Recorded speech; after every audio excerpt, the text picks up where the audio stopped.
दोस्तों, आज तक हमने सुना था कि सेना के जवान, वायुसेना के हेलीकॉप्टर और लड़ाकू विमान देश की सरहद पर दुश्मनों से लड़ाई लड़ते हैं।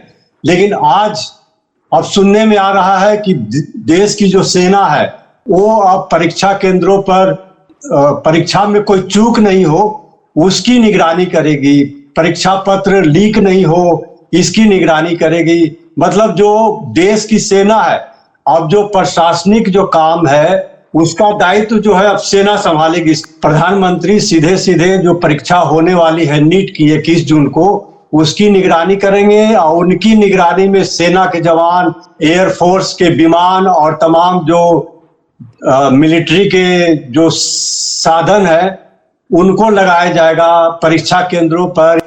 तो हमारे साथ इस मुद्दे पर बातचीत करने के लिए वरिष्ठ पत्रकार और प्रसिद्ध लेखक प्रियदर्शन जी हैं और साथ में हमारे साथ हैं हिमांशु शेखर पात्रा, जिनका लंबा अनुभव रहा है पत्रकारिता के क्षेत्र में। तो हम इस मुद्दे पर ये जानना चाहेंगे कि आज जो नौबत आ गई है तो क्या मतलब जो हमारे जो प्रशासनिक जो पूरा अमला है जिसमें अधिकारी हैं और जिनकी लाखों रुपए की सैलरी है और कर्मचारियों पर इतना खर्च होता है, तो आखिर सरकार क्या इस तरह की जो व्यवस्था करने जा रही है कि सेना के हवाले, अब तक तो चुनाव सेना के हवाले होते थे, अब परीक्षा भी सेना के हवाले हो जाएंगे, तो इस पे प्रियदर्शन जी आप क्या कहना चाहेंगे? इसको किस तरह से आप देखते हैं?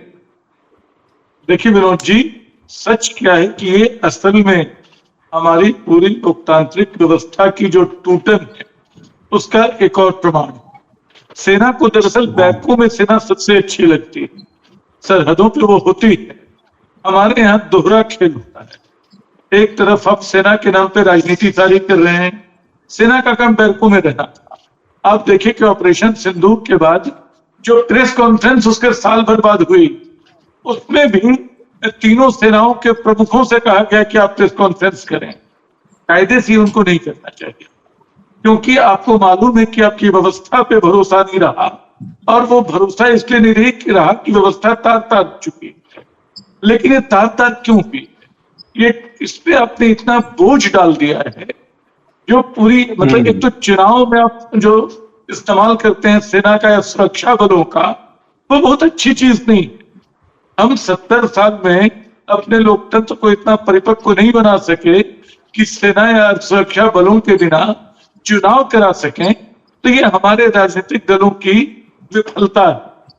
तो एक बात तो ये, दूसरी बात ये है कि जो परीक्षा का मामला है उसमें जो अत्यधिक केंद्रीकरण है, मतलब आप जो भी कर रहे हैं सब one nation one exam, one nation one identity, one nation one election वाले मोड में कर रहे हैं। आप एक विराट व्यवस्था बनाने की कोशिश में, मुझे याद आता है कि जैसे आपको अरुंधति राय ने नर्मदा पे जो अपनी किताब लिखी थी उसमें एक बड़ा अच्छा वाक्य लिखा था कि सरकार जो है वो नेल कटर नाखून काटने निकलती है और नेल कटर की जगह हेज कटर का इस्तेमाल करती है, जिससे उंगली कट जाती है।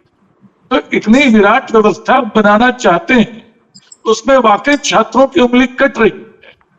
पहले भी लोग इम्तहान, CUET में नया हंगामा हो गया।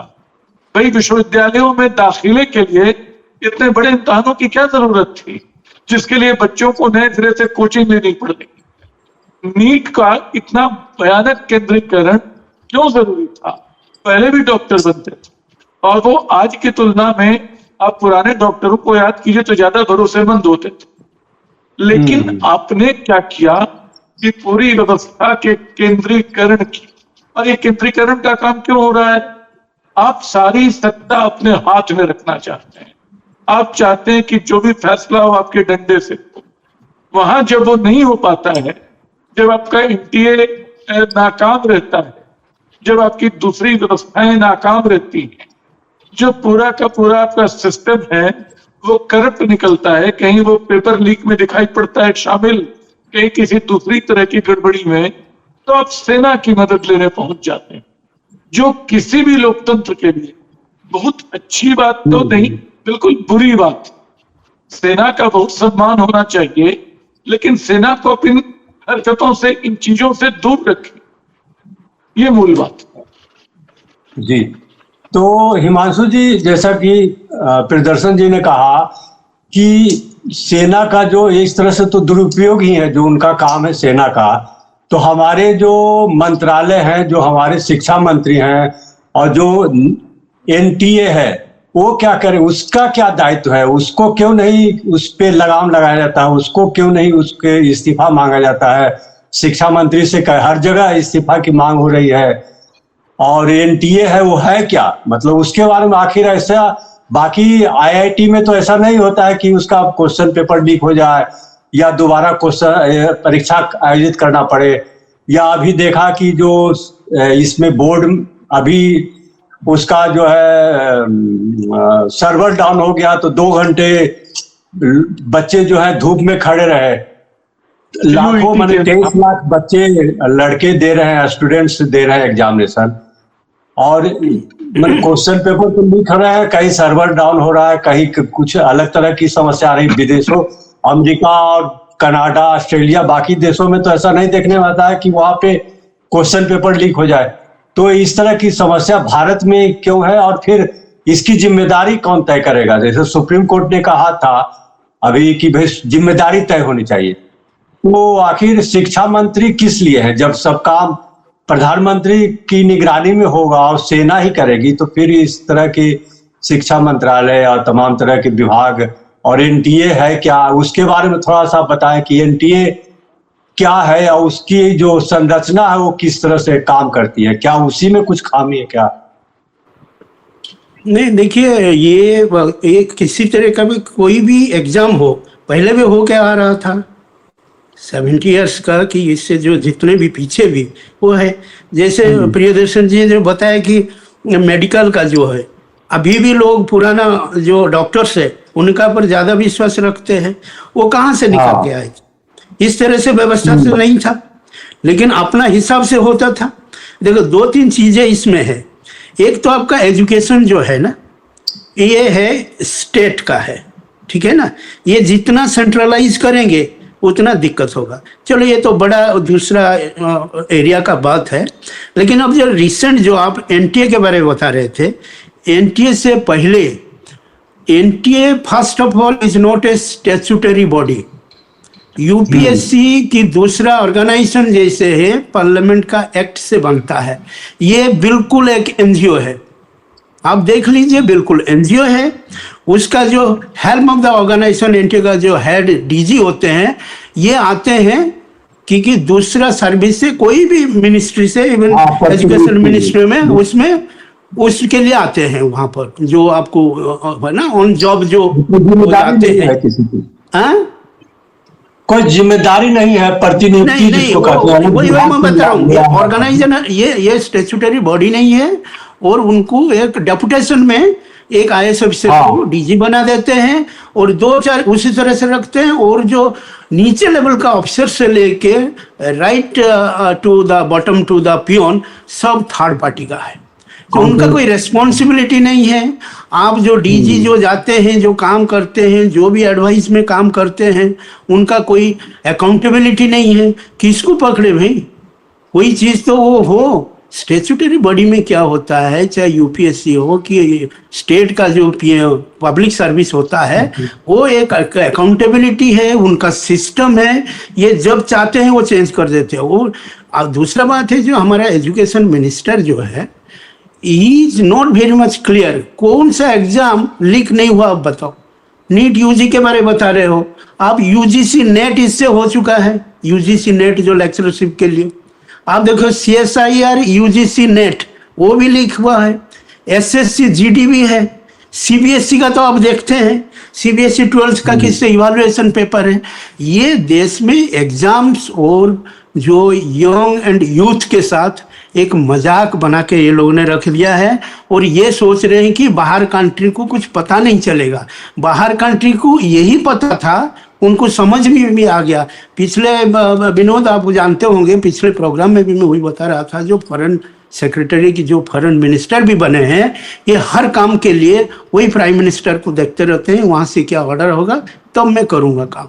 कोई इंडिपेंडेंट थॉट नहीं है, कोई इंडिपेंडेंट उसका पर कोई कोई थॉट नहीं, कोई पॉलिसी नहीं, कुछ डिस्कशन नहीं। अब एक चीज मैं एग्जांपल दे रहा हूँ, काल की परसों में जो आजकल चल रहा है ना बड़ा इकोनॉमिक क्राइसिस के लिए बहुत सारे इंटरव्यू ले रहे हैं, वो सुरजीत भल्ला जी का मैंने 4-6 इंटरव्यू देखा। कारण ये जो ये हैं बड़े बड़े जो जर्नलिस्ट हैं, बड़े बड़े जो जर्नल, हाँ करण थापा जी है, फिर ये राजीव सरदेसाई, ये सबका देखा।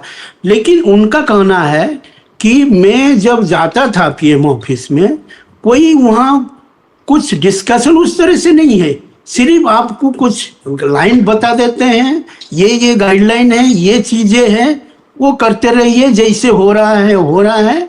And he is very much depending to the ministry. अरे भाई, जो डिस्कशन नहीं होगा, कुछ नहीं करेंगे, क्या है सब। और दूसरा प्रॉब्लम क्या है, ये जो डिस्पेंसेशन में कोई चीज उनको बोल दो कि भाई आप ये काम नहीं हो रहा है, कि ये गलत हो रहा है, तो फिर आपका तो हालत खराब हो जाएगा। तो ये एक डर पैदा कर दिया है, अपना काम नहीं करते हैं, दे आर नॉट सिंसियर। और thirdly they are all kind of जो एजुकेशन का वैल्यू नहीं समझते हैं।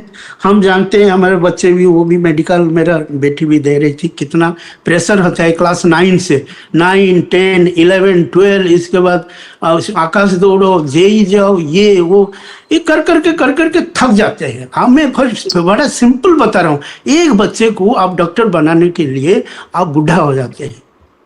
17 साल से ये होता है, 17-5 ये 12th होता है, नीट के बाद 5-6 साल मेडिकल होता है, वो सिर्फ ग्रेजुएशन का बता रहा हूँ।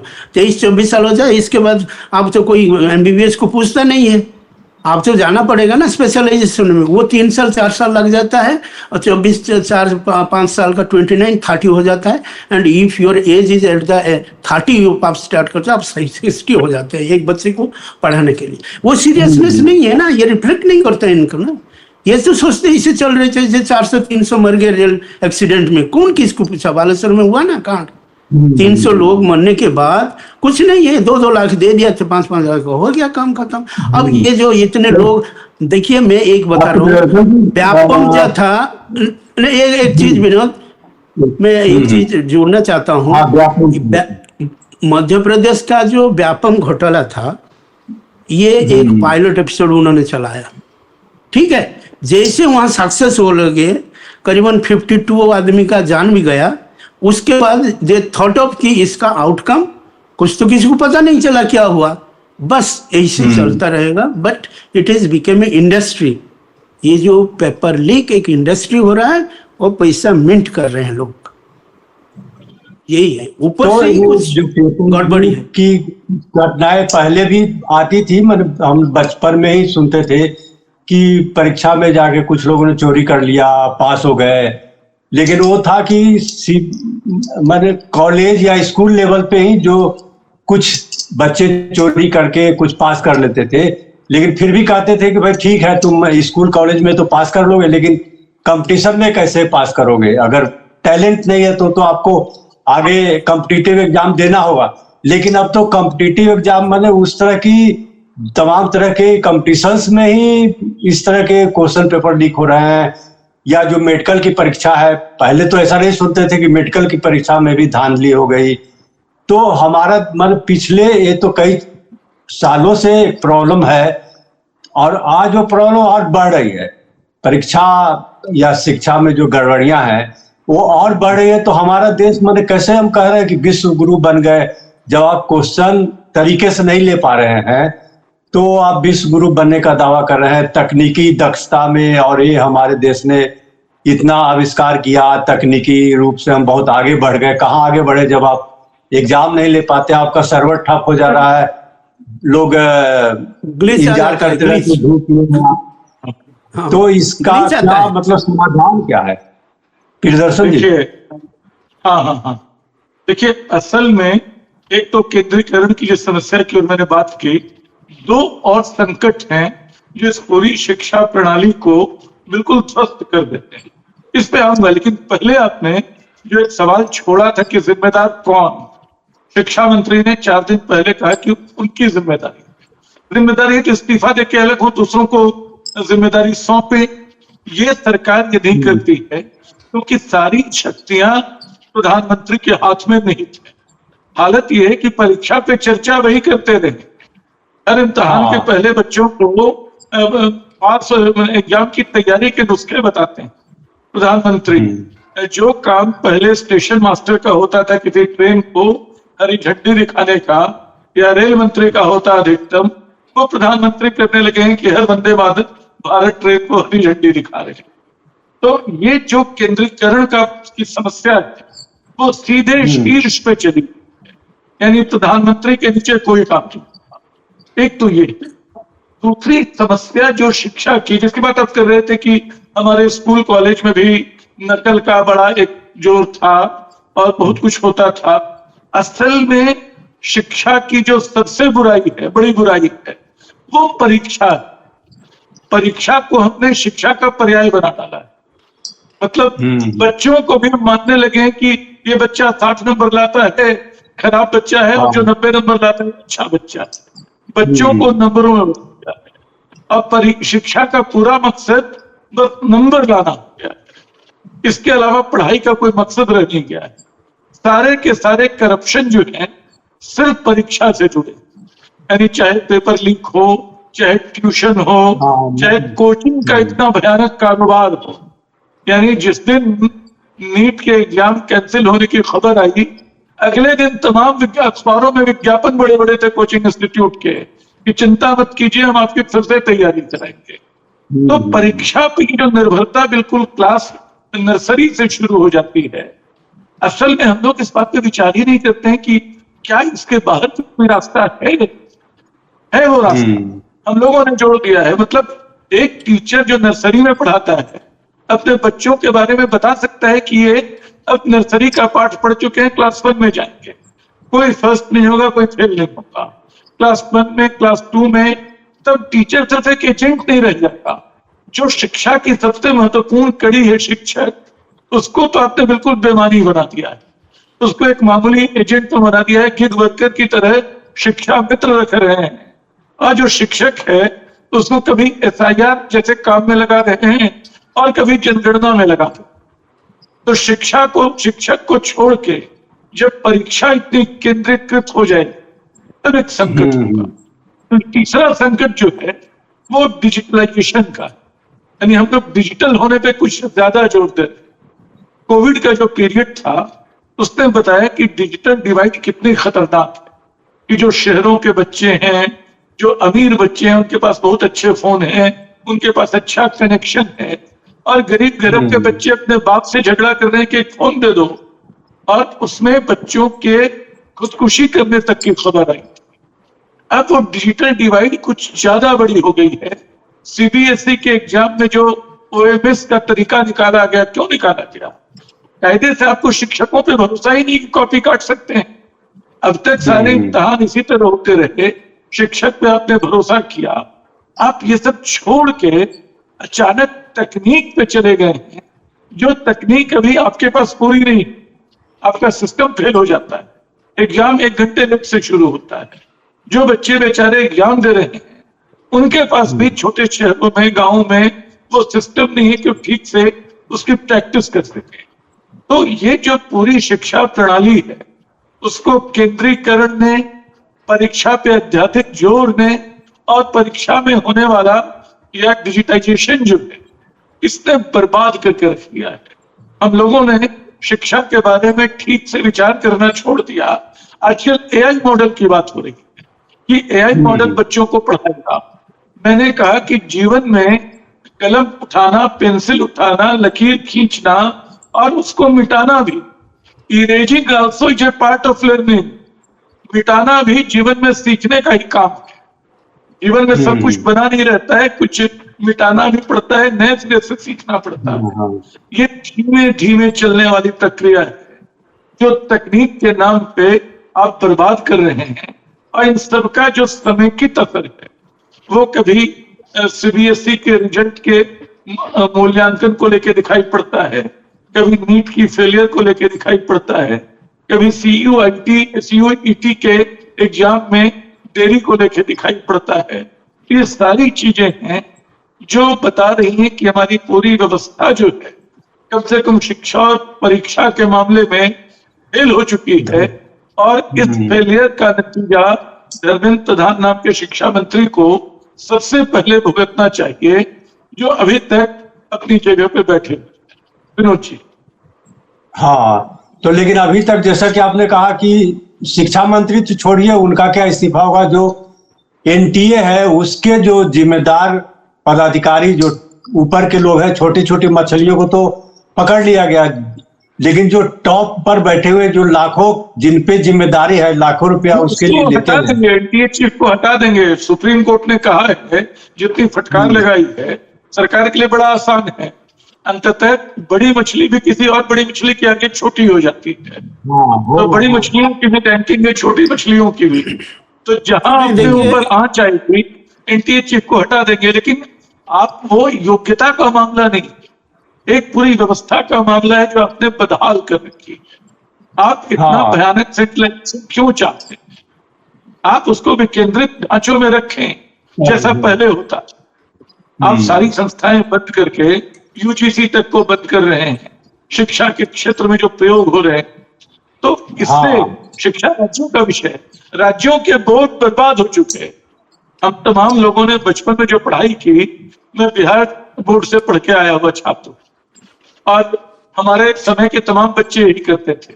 मेरा ख्याल है अब भी वही होंगे। लेकिन अब वो बिहार बोर्ड के बच्चे आपको कहीं नहीं मिलते, सीबीएसई पे मिलते। ये केंद्रीकरण की ओर चुपचाप जो पूरा का पूरा हमारा समाज हमारी सरकार के साथ बढ़ गया है, एनटीए की चीज को बदल देने से क्या होगा?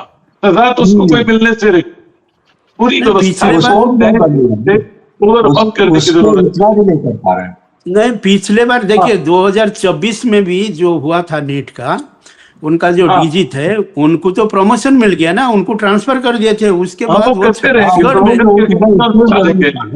छत्तीसगढ़ में चीफ सेक्रेटरी बन के बैठे हैं। इनको भी इस तरह से कर देंगे। बट थिंग इज दैट कि ये लोगों का वो सीरियसनेस नहीं है।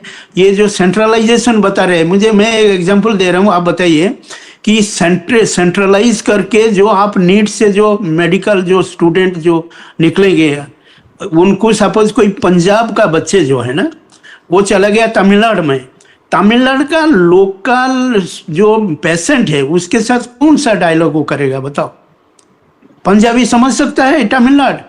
तो ये जो स्टेट सब्जेक्ट है एजुकेशन में, स्टेट में रहना चाहिए। नीट का कोई जरूरत ही नहीं है सेंट्रलाइज्ड, स्टेट वाइज होना चाहिए जैसे पहले था।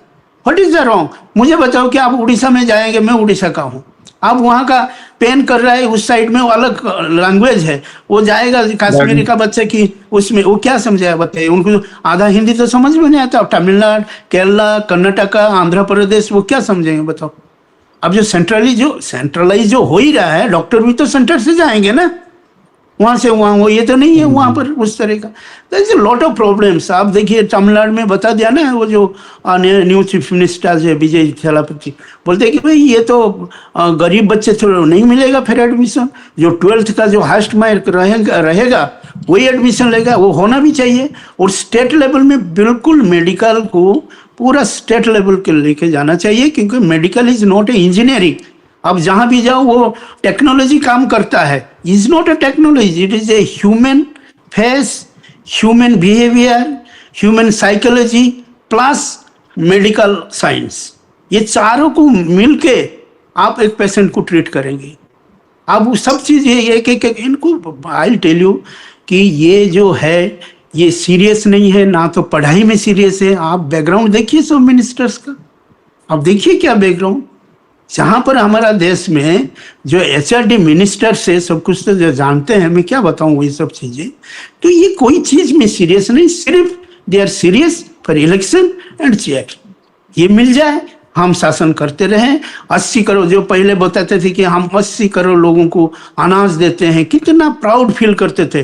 वो कहाँ इंटरनेशनली क्रिटिसाइज हुआ कि 80 करोड़ जैसे दे रहे हो, कौन सा 5 ट्रिलियन बन रहे हो आप? अभी तो 6 नंबर में आ गए हैं ना। तो आप मुझे बताओ यार, एक घर में 10 बच्चे हैं, अब 4-5 बच्चे को तुम वही दे रहे हो, अनाज डेली ठोस रहे हो, और इसके बाद बता रहे कि मैं गांव का सबसे समृद्ध आदमी हूँ। कौन सा थ्योरी है बता मुझे। इकोनॉमिक्स तो हमें समझ में नहीं आता, we are from the economics background. क्या करके रखा है ये, जैसे कि ये इकोनॉमिक क्राइसिस चल रहा है, इज ए स्ट्रक्चरल फॉल्ट। ये ऑयल शॉक नहीं है, ऑयल के वजह से कुछ नहीं है। अब तो अब न्यूज में आ चुका है, अब देखिए कितना जो गैस का जो जहाज था उसको रिफ्यूज किया है, जो फर्टिलाइजर आ रहा है ईरान से उनको भी रिफ्यूज किया है कि हम ईरान से नहीं लेंगे, क्योंकि America is not allowing us to take anything from Iran. Russia से अब तेल नहीं खरीद रहे हैं। मतलब कोई सिस्टम का काम नहीं, जो आप सिस्टम बता रहे हैं ना, कोई मिनिस्टर कुछ, हर आदमी एक आदमी का ऊपर डिपेंड करते हैं, और जो क्या बोलेगा, नीचे देख लिया तो ठीक है, ऊपर देख लिया तो ऐसे कुछ होगा इनका इशारा, लेकिन कोई डायरेक्शन नहीं है, इशारा में चल रहा है मुझे लगता है। हाँ, तो वही मेन समस्या जो है कि अगर टैलेंट की पहले तो पहचान ही नहीं हो रही है, जो हमारे देश में टैलेंट है, जब शिक्षा और परीक्षा की व्यवस्था ही सही नहीं है, दुरुस्त नहीं है, तो टैलेंट जो अच्छा सही टैलेंट हो सामने कैसे आएगा। और जब इस तरह से एक धारणा बने कि भारत में तो लोग माने पेपर लीक करके पास हो रहे हैं, आगे बढ़ रहे हैं धांधली करके, तो क्या मतलब ये छवि रहेगी, और क्या मतलब हमारा देश टेक्नोलॉजी में आगे कैसे आविष्कार क्या होगा, क्या किस तरह से तकनीकी रूप से आगे बढ़ेंगे। यहाँ तो लोग उसी तरह से मतलब किसी तरह से पास कर जाओ, नौकरी ले लो और अपना जैसे है वैसे चलाते रहिए जीवन। बाकी जो कुछ करने के लिए जो पहले था कि कुछ करना है हमें समाज के लिए, देश के लिए, वो क्या मतलब वैसे ही जब टैलेंट ही नहीं आप पहचान पा रहे हैं, और जब पहचानेंगे नहीं तो उसको बढ़ावा क्या देंगे, उसको सपोर्ट क्या करेंगे। तो ये सिस्टम मतलब क्या उम्मीद लगती है, छोटा सा 5-2 मिनट में प्रियदर्शन जी और हिमांशु जी से। हाँ, मैं बोले प्रियदर्शन जी बोले। अच्छा, देखिए टैलेंट तो बड़ा भ्रामक शब्द है। टैलेंट कुछ होता नहीं। हर आदमी के भीतर एक प्रतिभा होती है, उसको सही अवसर मिले, वो सही अवसर हम दे नहीं पा रहे। टैलेंट के नाम पे जो कोचिंग इंस्टीट्यूट से जो तमाम कोचिंग इंस्टीट्यूट के लड़के पास हो के निकलते हैं बहुत बड़े खर्च पे, जिनको सिर्फ आंसर की भरने की तेजी से ट्रेनिंग मिल जाती है, तो इसलिए मतलब जो रियल टैलेंट जो एक तरह के अभ्यास से, एक तरह की सामूहिक उससे पैदा होगा, वो तो तब होगा जब लेवल प्लेइंग फील्ड सबके लिए बराबर होगी। उस लेवल प्लेइंग फील्ड में अपने आप चीजें बेहतर होंगी, लेकिन वो इस व्यवस्था में तो संभव नहीं है। जो मेरे सुझाव में यही 3 हैं। एक तो आप क्लास 12 तक की परीक्षा बिल्कुल बंद करें, शिक्षकों को पढ़ाने दें छात्रों को कि वो अपनी उम्र, छात्र भी फिर जो मैथ पढ़ना चाहेगा मैथ ज्यादा पढ़ेगा, जो कविता ज्यादा पढ़ना चाहेगा कविता पढ़ेगा। अभी क्या होता है कि हमने मैथ भी पढ़ा क्लास 10 में भूल गए सारा, ज्योग्राफी भी पढ़ी सब भूल गए, क्योंकि नंबर लाए और किताब बेच दी। तो ये जो चीज है तो इसको कम कीजिए, केंद्रीकरण को छोड़िए, राज्यों वाली बात जो हिमांशु जी बोल रहे थे, राज्यों तक चीजों को ले जाइए, उनके भरोसे छोड़िए, और तकनीक को पे ऐसा मुग्ध न हो कि आप तकनीक के गुलाम हो जाए। तकनीक आपकी गुलाम है, इसका ख्याल रखते हुए जहां उसका जरूरी इस्तेमाल हो वो करें, ये मेरे सुझाव। हाँ, हिमांशु जी आप क्या सोचते हैं, क्या आपकी राय है? देखिए, ये जो पर्टिकुलरली कुछ जो एग्जाम्स है, कॉम्पिटिटिव एग्जाम्स है, प्रोफेशनल एग्जाम्स है, ये बड़ा हाइप में चला गया, ठीक है ना। नीट आप देखिए, जेई का भी चल रहा है, लेकिन वहां पर कोई अभी तक तो लीक नहीं हुआ है। ये नीट का जो सिस्टम उन्होंने बनाया है, नीट का, ये हर टाइम लीक होता है। उसका बहुत सारे तो कारण तो बता दिया हम लोगों ने, लेकिन एक मेन कारण ये है कि लोगों का क्रेज उसका ऊपर ज़्यादा है। लेकिन मेडिकल को आप स्टेट सब्जेक्ट हिसाब से इसको देखिए, हर स्टेट को करने दीजिए। 2024 में जो लीक हुआ था, वेस्ट बंगाल, तमिलनाडु, केरला, बहुत सारे state, Maharashtra, they have demanded कि हमारा स्टेट लेवल में हम उसको, पहले जेई था, जो भी था, जॉइंट एंट्रेंस था, इस जेई मतलब जॉइंट एंट्रेंस था उस टाइम में स्टेट लेवल में, उस तरह से भी इसको करेंगे। और टेक्नोलॉजी की जो बात है, टेक्नोलॉजी इज ऑलवेज गुड। आज टेक्नोलॉजी नहीं होता तो शायद हमारा ये छोटे छोटे गांव में जाके सिलिकॉन वैली भी नहीं पहुंच पाते। टेक्नोलॉजी इज गुड, बट आपका एक बैलेंस होना चाहिए। इसको कैसे चलेंगे? जैसे प्रियदर्शनी साहब बोले कि टेक्नोलॉजी के साथ टीचर्स का की जो ट्रेडिशनल सिस्टम में पढ़ाना है, ये किस तरह से इसको मैं एक मिक्स करके जहाँ पर टेक्नोलॉजी का जरूरत है, जिस तरह से करना वो करना चाहिए। और government should be serious about the education, health care, ये सब चीज़ें। ऐसे आप बता रहे हैं कि ये एयरफोर्स पेपर लेके जा रहा है। अरे एयरफोर्स तो पेपर छापने के बाद ही करेगा काम ना, उससे पहले तो लीक हो जाता है। और थैंक गॉड आपने war रूम नहीं बनाया। war रूम बोलते हैं ना, war जो होता है war रूम होता है ना, एक जैसे बैठ के मॉनिटर करते हैं, चाहे प्राइम मिनिस्टर वहां बैठ ना जाए कि मॉनिटर करे कि कहाँ से क्या हो रहा है नीट का एग्जाम। नहीं, सब चीज भाई देखिए, ये you have to go for a very strong introspection. आप इसको स्पेशलाइज्ड लोगों के साथ बैठ के बात करिए। आप टोटली मैं तो सोच रहा हूँ कि सीबीएसई को कंप्लीटली एक सीबीएसई का अंडर में एक स्टैट्यूटरी बॉडी बनाइए कि यूजीसी जो नीट यूजी का लिए, न्यूट यूजी का लिए सीबीएसई को छोड़ दीजिए। सीबीएसई का स्टैट्यूटरी एक बन जाएगा, ऑटोनोमस बॉडी होगा, यूजीसी की यूपीएससी जैसे वो काम करे, वो सिस्टम शायद ठीक रहेगा। और तो ये सब चीज़ लीक होता रहेगा। कोई वो जो सेक्शन ऑफिसर्स का है, कोई इंस्पेक्टर का चल रहा है, कोई कांस्टेबल का एग्जाम चल रहा है, वो तो टोटली एडमिनिस्ट्रेटिव फेलियर भाई। इसमें क्या है, मतलब व्हाट इज द, मैं समझ नहीं पा रहा हूँ इसमें है क्या चीज़। आप इंटरनल लोग और ऊपर का लोगों के साथ कोई मिलावट ना हो तो ये लीक नहीं होता कभी भी। सब डर तो सबको लगता है ना, कहाँ डर कहाँ है? उसी तरह से लो, उसी तरह से डर नहीं है, चल रहा ही चल रहा है। इनको लास्टली पता है हम पैसा देके हर जगह पर छूट सकते हैं, इवन इफ जितने भी हमारा सिस्टम काम कर रहा है। नाम लेना चाहता हूं मैं आप समझ सकते। तो ठीक है, हम लोगों ने इसकी बात की कि परीक्षा को क्या सेना के हवाले किया जाना सही है। जो हमारा प्रशासनिक काम है उसको हम सेना के हवाले कर रहे हैं। तो और भी मुद्दे हैं, किस तरह से शिक्षा व्यवस्था में जो खामी है उसको किस तरह से दूर किया जाए, परीक्षा को कैसे दुरुस्त किया जाए, परीक्षा प्रणाली में जो खामियां है उसको कैसे दूर की जाए, तो उस पर हम लोगों ने बातचीत की। तो आप दर्शकों से अनुरोध है कि आप इस मुद्दे पर क्या सोचते हैं। अगर कोई आपकी राय हो, आपका विचार हो, कमेंट बॉक्स में जरूर रखें। और हम आगे भी अलग अलग मुद्दों पर बात करेंगे। आपने इस प्रोग्राम को देखा, कैसा लगा, आप अपने सलाह जरूर दें। नमस्कार, धन्यवाद आप सबका। नमस्कार।